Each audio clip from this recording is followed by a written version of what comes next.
Bismillahirrahmanirrahim. Assalamualaikum warahmatullahi wabarakatuh. Waalaikumsalam warahmatullahi wabarakatuh.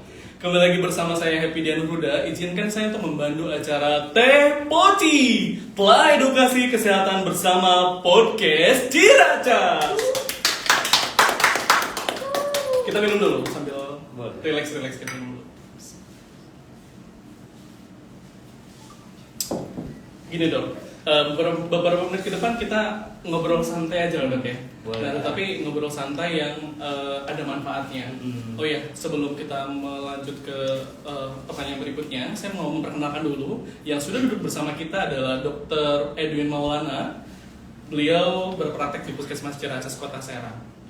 Gini dok, tadi pagi tuh saya sambil lihat handphone tuh ternyata darah tinggi itu cukup jadi penyakit yang cukup menakutkan ya dok ya? Iya betul Pak Happy. Jadi saya tuh agak pengen ngebahas sedikit sih dok tentang hipertensi atau darah tinggi. Nah kira-kira kasih gambaran dok buat kita ini ya dok ya. Hipertensi itu penyakit yang seperti apa sih dok? Oke. Jadi kita membahas hipertensi dulu ya Pak Happy ya. Karena memang hipertensi ini merupakan penyakit terbanyak juga ya. Selain di Indonesia memang penyakit terbanyak di dunia juga. Oke. Jadi yang pertama itu kita bahas dulu apa arti hipertensi itu sendiri ya Pak Happy. Jadi kalau misalkan dari pengertian yang ada itu kalau misalkan hipertensi adalah peningkatan tekanan darah di atas 140 dan atau per 90. Nah jadi artinya itu sendiri adalah di atas 140 sistolik mm air raksa dan di atas 90 mm air raksa itu diastolik. Nah itu bisa dikatakan hipertensi. Tetapi jika dalam 2 kali pemeriksaan itu hasilnya di atas nilai tersebut. Jadi begitu Pak Happy. Jadi sebenarnya kalau orang yang baru pertama kali kemudian ditensi, kemudian nilainya demikian, itu belum boleh dikatakan hipertensi dok ya? Nah, kalau misalkan baru sekali dan nilainya memang itu di atas itu hasilnya memang belum bisa dipastikan hipertensi. Karena takutnya memang saat itu pasien datang ke fasilitas kesehatan dalam sedang keadaan terburu-buru atau habis olahraga atau tidak rileks ya kan, atau habis dalam keadaan nyeri. Atau itu sangat bisa mempengaruhi Pak Happy. Baik, atau mungkin password handphonenya ketahuan istrinya dok ya? Nah, bisa jadi Pak Happy. Gini dok, sebenarnya nilai normalnya tuh berapa sih dok? Jadi kalau misalkan untuk nilai normalnya itu sendiri itu bisa dikatakan normal kalau misalkan tekanan sistoliknya adalah 120 mm air raksa dan diastoliknya itu 80 mm air raksa. Nah itu bisa dikatakan normal ataupun sampai di bawah 140 itu masih prahipertensi seperti itu. Dok mohon maaf dok, saya pun sebenarnya tidak terlalu paham semua istilah medis dok ya. Sistolik, diastolik itu apa sih dok? Aduh itu sejenis apa itu dok? Jadi sistolik dan diastolik ini memang suatu bahasa dalam kedokteran ya Pak Happy ya. Jadi kalau misalkan sistolik adalah keadaan jantung saat memompa darah ke seluruh tubuh. Nah itu dikatakan tekanan sistolik.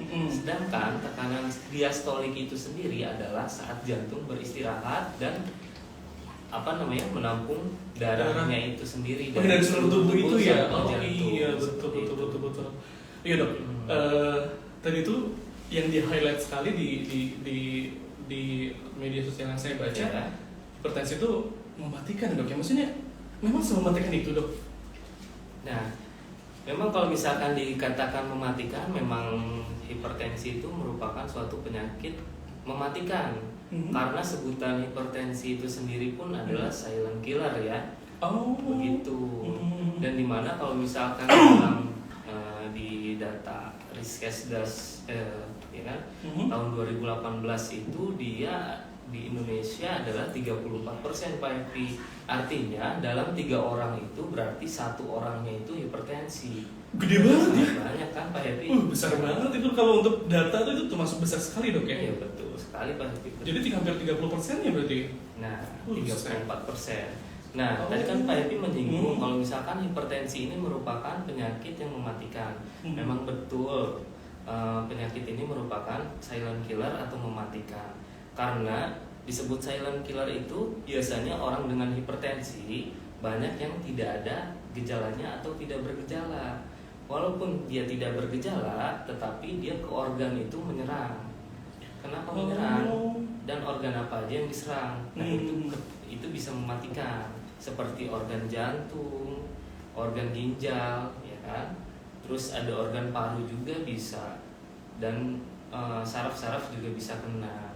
Kenapa bisa mematikan? Karena dia bisa menyerang organ, sehingga komplikasinya itu bisa menyebabkan kematian seperti itu. Banyak ya, dan akhirnya tuh jadinya kemana-mana ya dok ya. Gini dok, kira-kira cara sederhananya untuk mencegah gimana dok ya?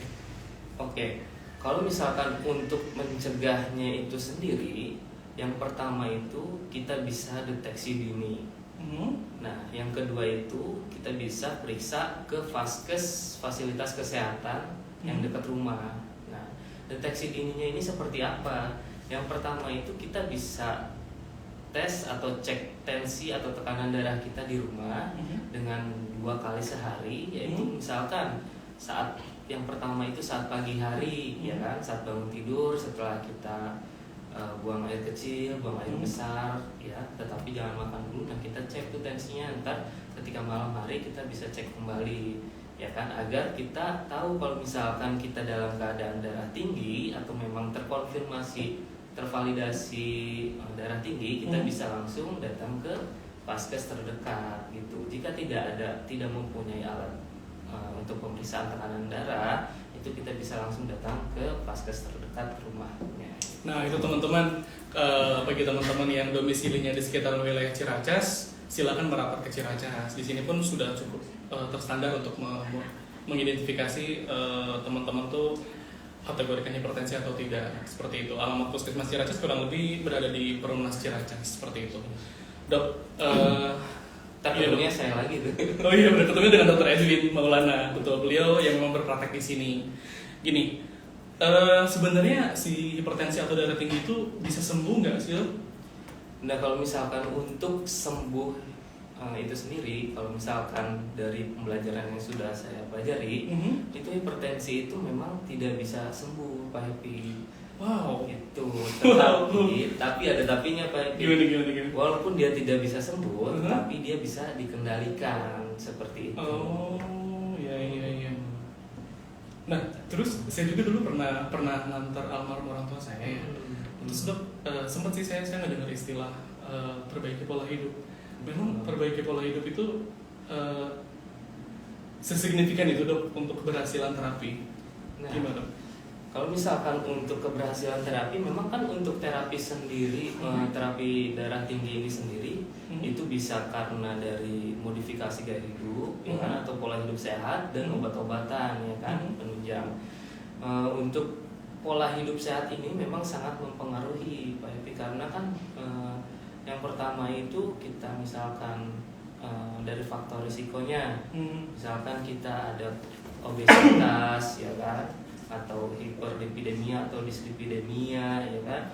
Nah, itu bisa kita kurangi dengan perubahan pola hidup, ya kan, seperti kita olahraga 30 menit dalam 1 hari, ya kan. Terus makan makanan dijaga, ya kan, makan yang rendah garam, rendah minyak, rendah kolesterol. Nah, kalau misalkan banyak banget sebenarnya PMP yang harus dihindari, sedangkan konsumsi garam itu perharinya hanya 5 gram batasnya. Yang dibolehin ya dok? Iya. Aduh, sepertinya sih saya sendiri dekat sekali sih dok ya itu dengan darah tinggi ya. dengan sulit sekali dok untuk menghindari konsumsi garam, konsumsi lemak dan konsumsi gula. Nah, dok, ini kan saya suka nongkrong dok ya. Berarti kopi pun gimana tuh dok? Aduh, mana kopinya suka dikasih gula lagi kan? Ternyata itu cukup signifikan dok ya untuk hipertensi. Betul. Aduh, sebaiknya mulai menghitung kali ya nanti ke depannya. Gimana teman-teman atau sahabat Teh Poci, kira-kira ada yang mau ditanyain lagi nggak nih, mumpung Dr. Edwin Maulana masih stay tune di IG Puskesmas Ciracas. Mengga teman-teman atau sahabat Teh Poci. Sahabat Teh Poci. Ini podcast pertama kita Pak Tio. Iya. Jadi ini sebenarnya pilot project kita. Mungkin dari teman-teman ada pertanyaan yang ingin ditanyakan atau Itu- mengganjal di dalam hati, coba keluarkan. Itu yang banyak hanya yang melempar tangan tuh, Dok. Aduh, apa itu? Maksudnya Banyak dadah ya? yang lambaian tangan, Dadah, maksudnya dadah. mau di call atau gimana ya?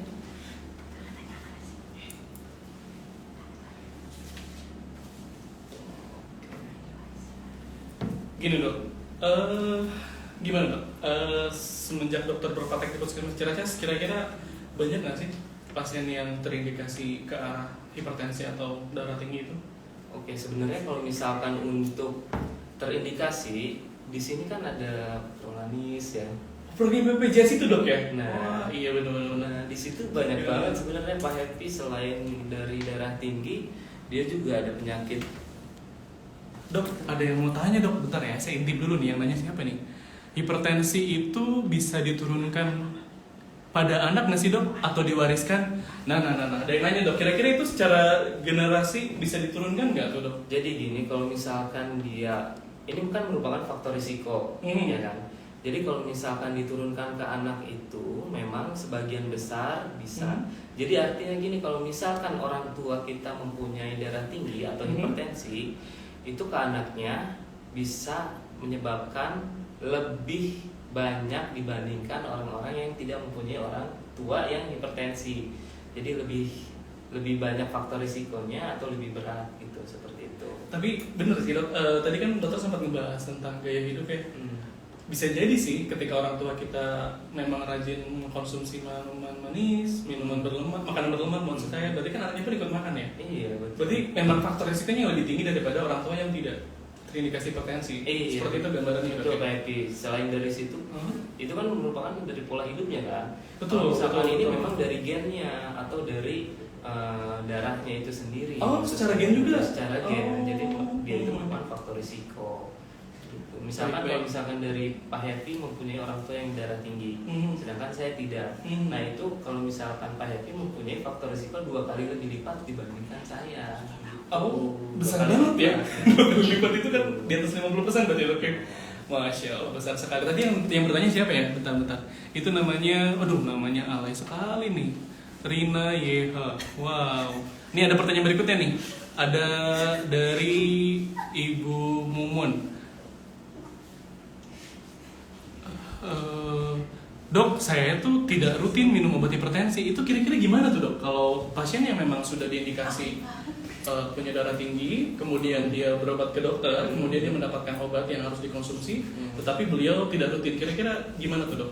Nah sebenarnya sebenarnya ini orang-orang tuh salah persepsi terhadap obat darah tinggi, di mana banyak sekali pertanyaan kalau misalkan apakah aman untuk ginjal saya jika mengkonsumsi obat darah tinggi setiap hari.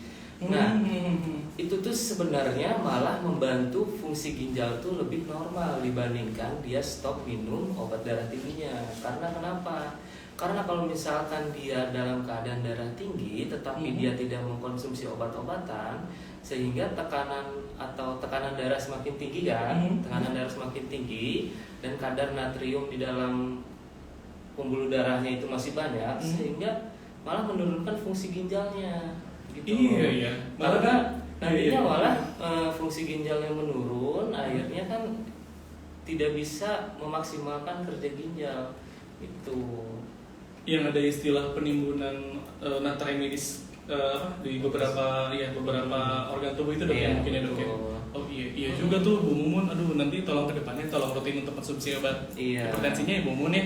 Betul Bu Mumun, jadi jangan lupa diminum obat hipertensinya setiap Betul. hari Bu Mumun, Karena kan emang- agar fungsi organ-organ lainnya juga agar sehat seperti ginjal, jantung, hati, ya Bu Mumun, dan saraf-sarafnya juga tidak tidak disfungsi atau penurunan fungsi seperti itu. Betul. Berarti fungsinya itu sebagai maintenance, Dok ya. Betul. Oh, makanya kenapa Bu Mumun, saya pun pernah mendengar lah. Makanya kenapa kalau buat konsumsi obat darah tinggi itu kayak harus konstan gitu tuh. Ketika misalnya memang diminum setiap pagi, emang nggak setiap pagi, seperti itu sih. Kurang lebih berarti kan memang pada dasarnya biar dosis dalam tubuhnya tuh termaintenance dengan baik ya dok ya. Betul. Betul. Ada pertanyaan lagi nggak nih dok? Bentar dok. Saya ini matanya kurang baik ini dok. Ini dari Om Firman nih dok nih. Dok, saya mengurangi konsumsi garam dan tidak menyediakan garam di meja makan. Apakah saya berarti bisa terhindar dari hipertensi? Gimana tuh dok? Tentang garam tadi sempat dibahas sedikit sih. Gimana dok? Oh tidak pasti. Belum tentu kan? Belum tentu Om Firman. Aduh. Jadi kalau misalkan memang jadi si garam ini merupakan suatu faktor risikonya aja, sedangkan risiko yang lainnya tuh masih banyak. Jadi selain garam ada lemak juga ya kan, ada dari gula juga. Jadi memang garam ini merupakan salah satu faktor risikonya aja. Walaupun misalkan Om Firman tidak makan garam, ya kan, walaupun hidup Anda sudah asin, walaupun garamnya udah habis di rumah, nah itu masih bisa terkena hipertensi karena faktor garam itu hanya salah satu faktor risiko aja. Jadi nanti yang komplain sebenarnya istrinya kali dok ya, nyari garam, tapi memang nggak ada di mejanya ya dok. Mungkin garamnya ditukar ini kali ya, apa namanya, tulisannya jadi gula. Kayaknya sih gitu dok. Itu untuk mensiasati biar semut tidak makan dok. Nah. Sayangnya semut Indonesia bisa baca sih dok kayaknya. Dok, bentar dok, kita ada lagi nggak nih penanya berikutnya nih? Wah, ini dari Mbak Nisa nih dok. Dok, apakah hipertensi membahayakan bagi manusia? Wah, gimana tuh dok? Pertanyaannya membahayakan atau tidak tuh dok? Jadi kalau misalkan untuk membahayakan, memang betul membahayakan. Nah biasanya ini nih, orang-orang tuh datang ke puskesmas misalkan, dok, saya mau cek tensi, ternyata tensinya tinggi, tetapi dia bilang langsung, tapi dok, kok saya nggak pusing ya? Tapi kok saya nggak ada gejala ya dok? Ini mah kayaknya cuma ini doang, kayaknya cuma sakit kepala biasa, cuma tensinya aja yang tinggi, bukan apa-apa. Nah sebenarnya orang-orang yang kayak gitu tuh sebenarnya harus diedukasi lebih lanjut tentang hipertensi gitu loh. Karena kan dari hipertensi ini sendiri malah lebih bahaya yang tidak menyebabkan gejala dibandingkan menyebabkan gejala, karena kita bisa mendeteksi atau mencegahnya lebih awal lagi ya gitu. Iya, karena lebih aware ya dok ya, kalau misalkan ada gejalanya ya. Betul. Oh, makanya tadi kenapa istilahnya silent of killer ya dok ya? Betul, banyak itu. Oh iya benar, justru yang bahaya itu yang sama sekali tidak muncul dok ya. Waduh, saya tuh kadang-kadang ini pertanyaan pribadi sih sebenarnya. Suka nyari punuk di sini dok nih. Nyari punuk itu kenapa tuh dok? Jadi salah bantal ya. Kayaknya salah bantal sih. Itu Indonesia. Memang ini salahnya itu malah benda mati dok. Salah bantal. Ya kan kalau misalkan nyari punuk itu kan harus dicek dulu kan, kayak tekanan darahnya, kolesterolnya, apakah ada trauma, bekas jatuh gitu kan, nggak bisa kita langsung dijustifikasi ya. Oh iya betul. Bisa langsung nebak kan. Betul. Gitu. Sebenarnya sih emang apa yang kita makan tuh yang sulit kita hindari sih dok. Apalagi kayak pekerjaan kayak kami gini kan, pekerjaan itu kan ada sip-sipannya zaman dulu tuh kan.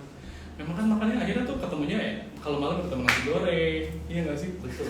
Kalau ketika jaga siang juga ketemu padang, waduh itu lemaknya juga dok. Aduh, saya di sini tidak ada niatan kemana-mana sih, cuma memang harusnya kitanya aja mengontrol apa yang kita makan dok ya. Betul. Sebentar dok, ini kira-kira ada pertanyaan lagi nggak nih dari teman-teman sahabat Teh Poci? Ada lagi nggak nih? Belum ada yang nanya lagi dok. bentar. Ini namanya cukup alay dok nih, 26YH. Aduh 26YH. Saya juga manggilnya apa nih? Mbak siapa nih? Sepertinya sih perempuan nih kalau dari fotonya mah dok. Dok, hipertensi itu pasti finishnya stroke nggak sih? Ujungnya stroke atau tidak sih? Gimana tuh dok? Enggak, jadi kalau misalkan hipertensi itu memang ujungnya itu banyak sebenarnya, bisa gagal jantung, bisa diabetes ya kan, bisa gagal ginjal juga. Nah kalau misalkan sebenarnya dia itu tergantung menyerang organ mana terlebih dahulu Pak Epi. Kalau misalkan dia memang nyerangnya organ saraf, itu kemungkinan bisa langsung langsung bisa terkena stroke. Nah seperti itu, jadi nggak mesti ujung-ujungnya stroke gitu loh, darah tinggi. Cuma memang kalau misalkan untuk memang rawannya itu lebih banyak stroke gitu.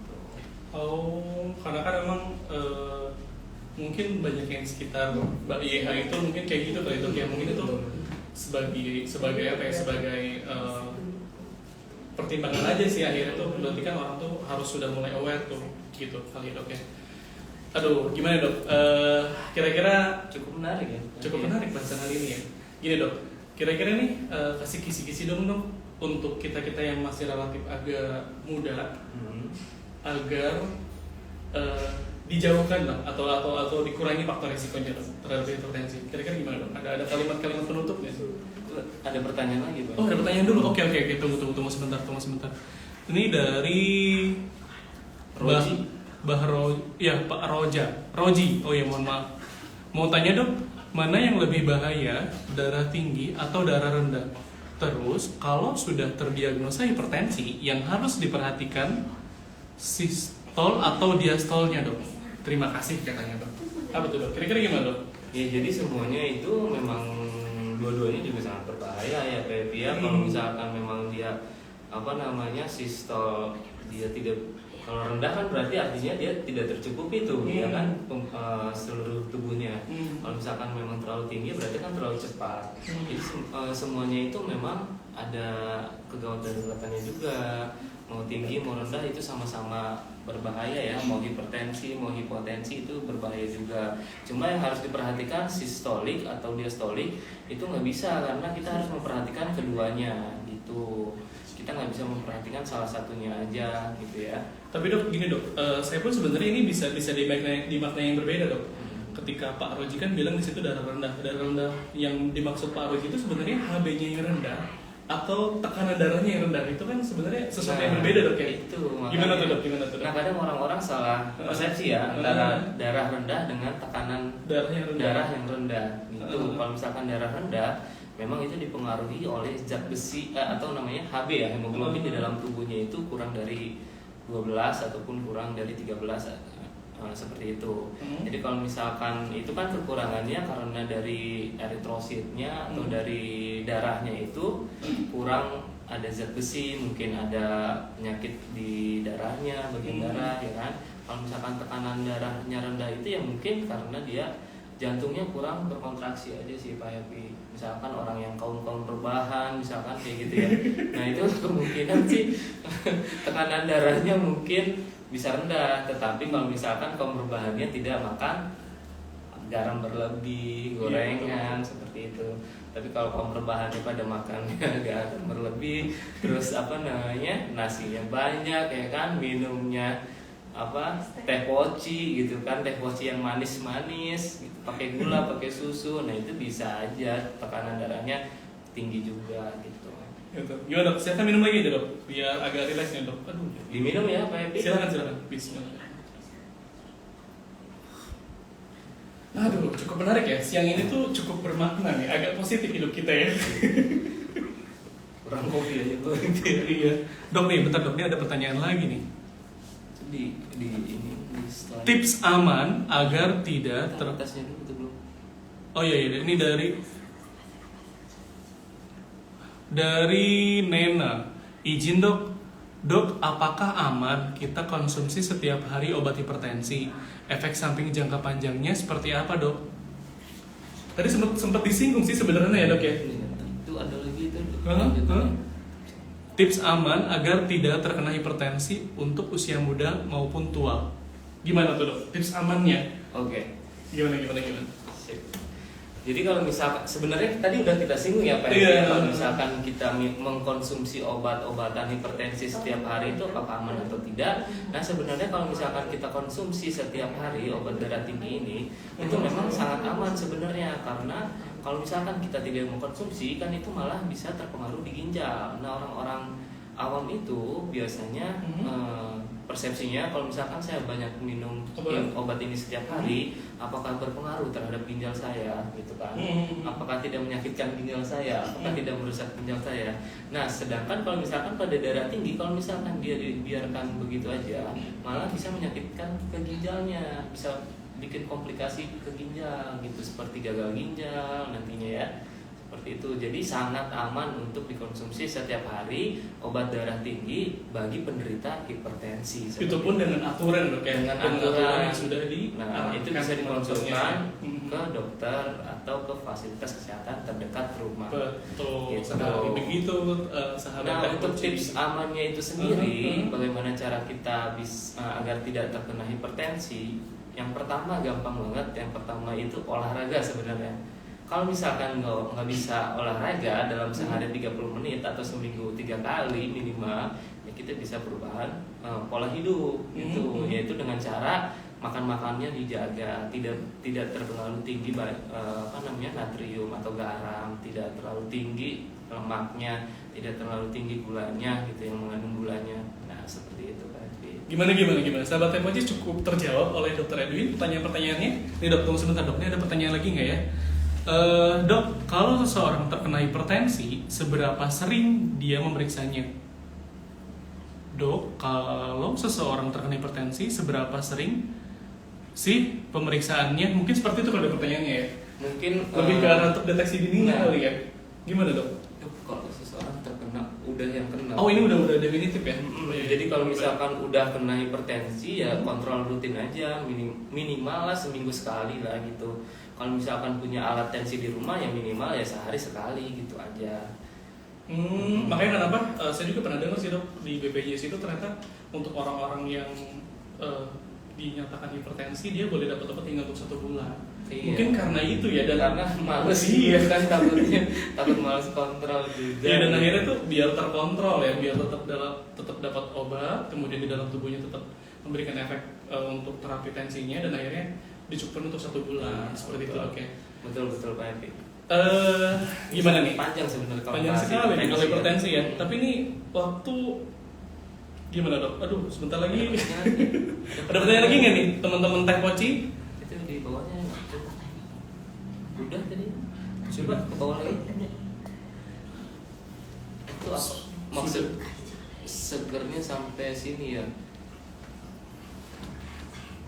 Oh, ini dok. Maksudnya gini dok. Mungkin teman-teman Teh Poci ngelihat kita minum Teh Poci, segernya sampai sana. Gitu. Okay. Iya, ini sebenarnya banyak memen nih pengen Teh Poci. Gini. Dok, mungkin untuk yang hari ini kita cukupkan saja dok ya diskusi ringan kita hari ini. Teman-teman tetap stay tune sahabat Teh Poci. Nanti di minggu berikutnya kita akan ngebahas. Oh iya, mungkin nanti akan 2 minggu, di 2 minggu yang akan datang kita akan ngebahas tema yang berbeda tentunya. Nah teman-teman sahabat Teh Poci pun bisa merekomendasikan kira-kira tema seperti apa nih mau kita bahas di 2 minggu yang akan datang. Terima kasih teman-teman Teh Poci. Terima kasih Dr. Edwin. Terima kasih Pak Epi. Ya. Nanti kembali lagi ya di Teh Poci, telah edukasi kesehatan bersama podcast Ciracas. Mari kita mulai.